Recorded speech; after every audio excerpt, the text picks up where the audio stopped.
Imagine driving along the Rose Hall Strip 5 years from now. On your left, a massive Hard Rock hotel and casino, buzzing with slot machines, live music pouring out onto the street, and tourists walking out at 3 in the morning with stories they will probably never tell their parents. A little further down, a 33-story glass tower rises straight out of the coastline. This is the new Moon Palace Grand in Montego Bay. Overwater bungalows sitting right on the Caribbean Sea. 1,200 luxury rooms stacked into the sky. 13 restaurants. What the developers are calling one of the largest spas in the Caribbean. A water park. An infinity pool overlooking the ocean. It feels more like Miami or maybe Dubai than anything Jamaica has ever built before. And just up the coast, west of Montego Bay in Hanover, Princess Grand Jamaica is already welcoming its first guests and moving toward becoming the home of Jamaica's very first fully operating casino.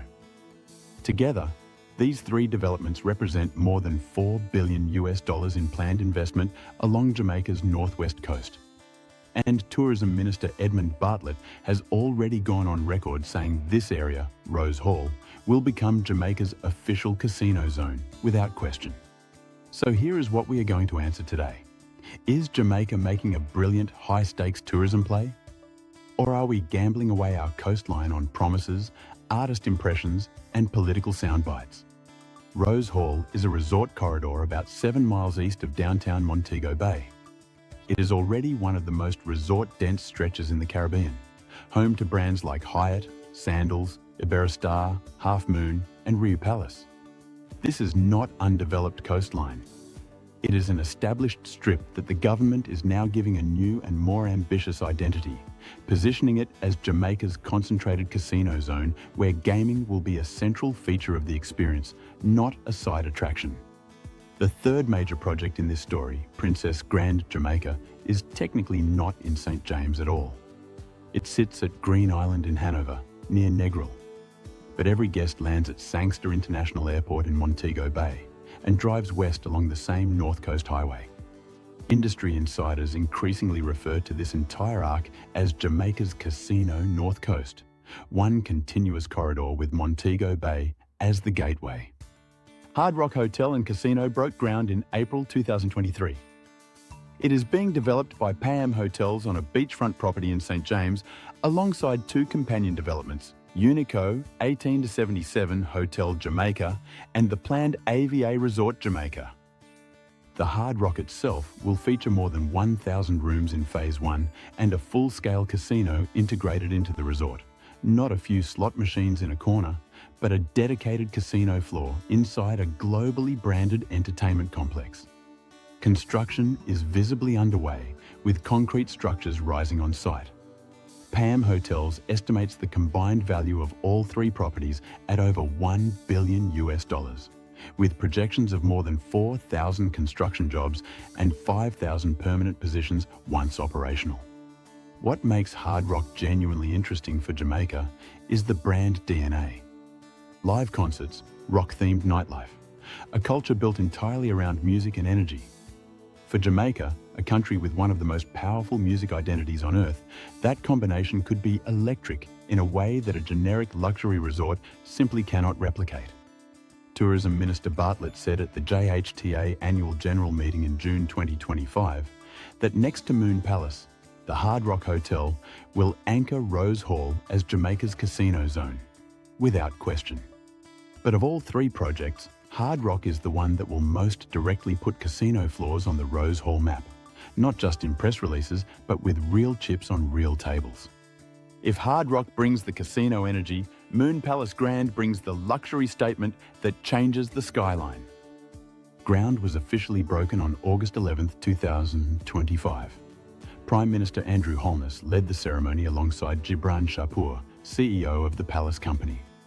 The investment is US $700 million. $700 million in a single resort.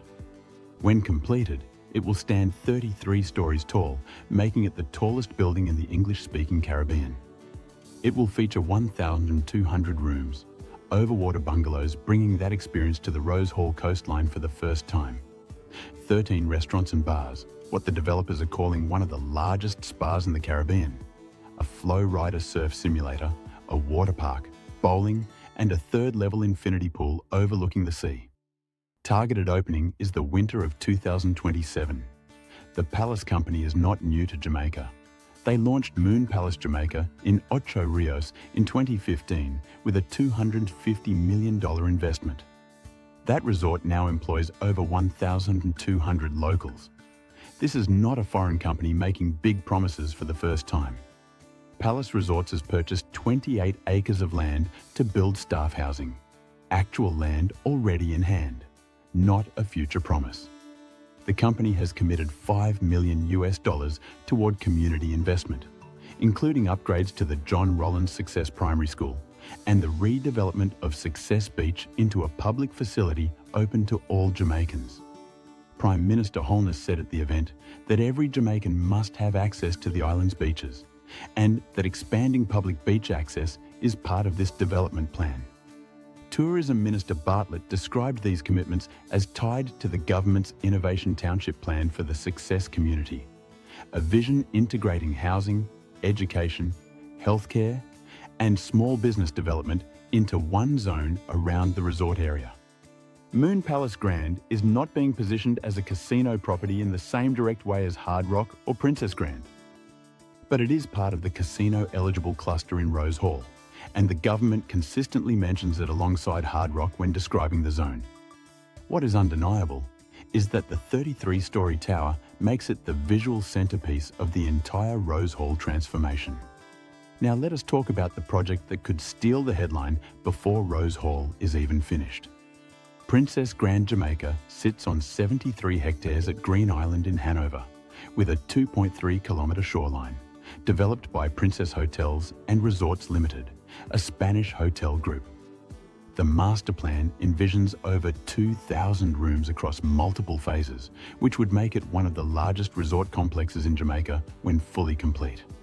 Right now, around 590 suites are open at Princess Grand, plus an adjoining adults-only sister property called Princess Senses the Mangrove, bringing the current combined count to close to 1,000 rooms. Phase 2, under active development, adds the remaining rooms, 14 overwater villas, and most critically, the casino itself. Industry officials now say Jamaica's first casino at Princess Grand is expected to open in early 2026, pending regulatory approvals. The timeline has shifted a couple of times. Originally, officials were saying mid to late 2025, so the honest position is that it is close and it is real, but it is not locked in until those approvals are signed. The Ministry of Finance awarded Princess Hotels an approved integrated resort development order in March 2024, the legal gateway to applying for a full casino gaming license. Here is the competitive angle. If Princess Grand opens its casino in 2026, while Hard Rock is still under construction, Princess quietly takes the title of Jamaica's first casino. It sets the template, attracts the first wave of gambling tourists, and puts real pressure on Rose Hall to deliver. Even though it is in Hanover, every guest is still coming through Sangster International, so Montego Bay's economy feels the benefit regardless. More broadly, Princess Grand signals something important. Jamaica is not building one casino as a novelty. It is building a market. Why is all of this happening now? The answer is in the law. Jamaica introduced casino legislation in 1965, but regulations only came into effect with the Casino Gaming Act in 2010. For years after that, the thresholds were impossible to meet. The original law required a minimum investment of US $1.2 billion and at least 2,000 rooms. No realistic Caribbean investor was going to clear that bar. The government eventually revised the conditions. The investment threshold was cut to US $500 million, and the room requirement dropped to 1,000. Those revised numbers are what opened the door for Princess Grand and the Rose Hall projects. The key document is the AIRD, the Approved Integrated Resort Development Order, which is the government's formal declaration that a project is eligible to apply for a casino license. Princess Hotels has its AIRD. Hard Rock and the Rose Hall projects are working through the same pipeline. The casino zone strategy is deliberate. Rather than allowing small gaming venues to pop up across the island, the government is concentrating casino development in one corridor to create a destination, rather than a collection of individual hotels. The surrounding infrastructure is being built to match. The Montego Bay Perimeter Road, a US $274 million project, was around 60% complete by late 2025. Sangster International Airport is being upgraded to handle 5 million passengers annually by 2026. And a new airport near Negril, estimated at US $460 million, is in the pipeline to serve the western end of the corridor. This is coordinated national strategy, not random development. The promised benefits are real and worth taking seriously. Jamaica welcomed 2.9 million stopover visitors and 1.25 million cruise passengers in 2024, generating over US $4.3 billion in earnings. Casino tourism adds a higher spending visitor segment on top of that baseline, the kind of traveller who flies in specifically to gamble and spends significantly more per day than the average beach tourist. The job numbers across all three projects combined run into the tens of thousands when you factor in construction, permanent hospitality roles, and the broader service economy that clusters around large resorts. For St. James and Hanover, two parishes with some of Jamaica's highest unemployment rates, that is genuinely meaningful.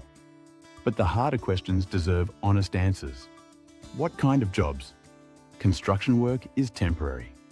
Permanent resort positions tend to concentrate at the lower end of the wage scale.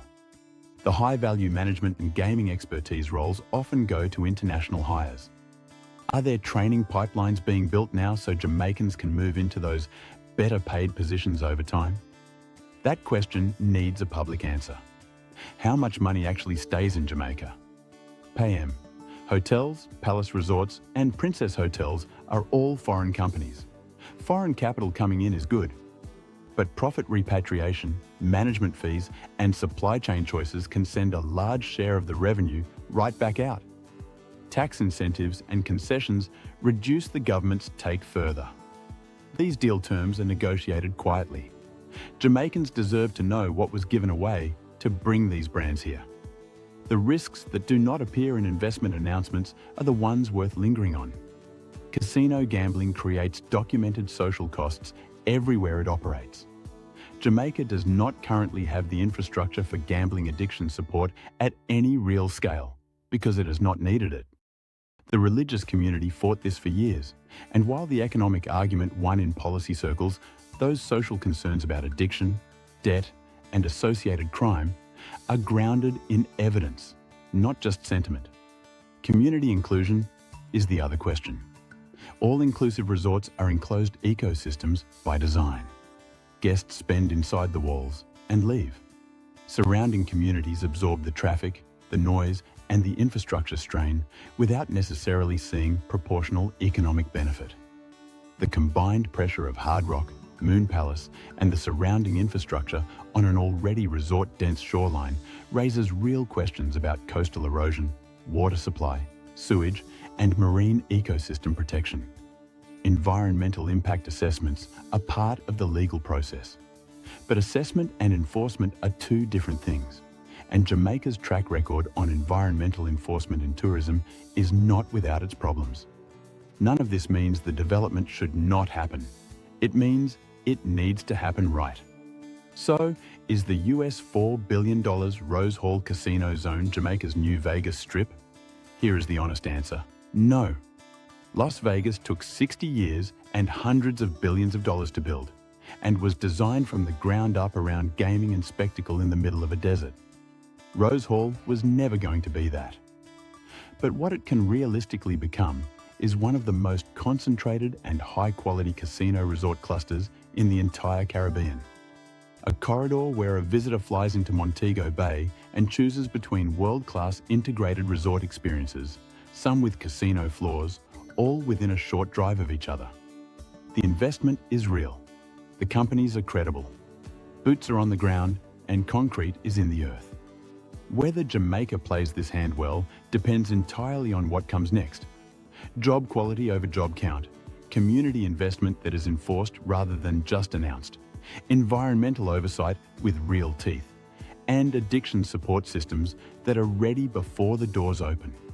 Jamaica has been dealt a strong hand. The question is whether the government, the developers, and Jamaican civil society have the discipline to play it smart. Should Jamaica lean all the way into casino tourism? Or should we be setting stricter conditions on what developers give back before they get their licenses? Drop your thoughts in the comments. And if this kind of deep dive is what you are here for, subscribe because there is a lot more coming.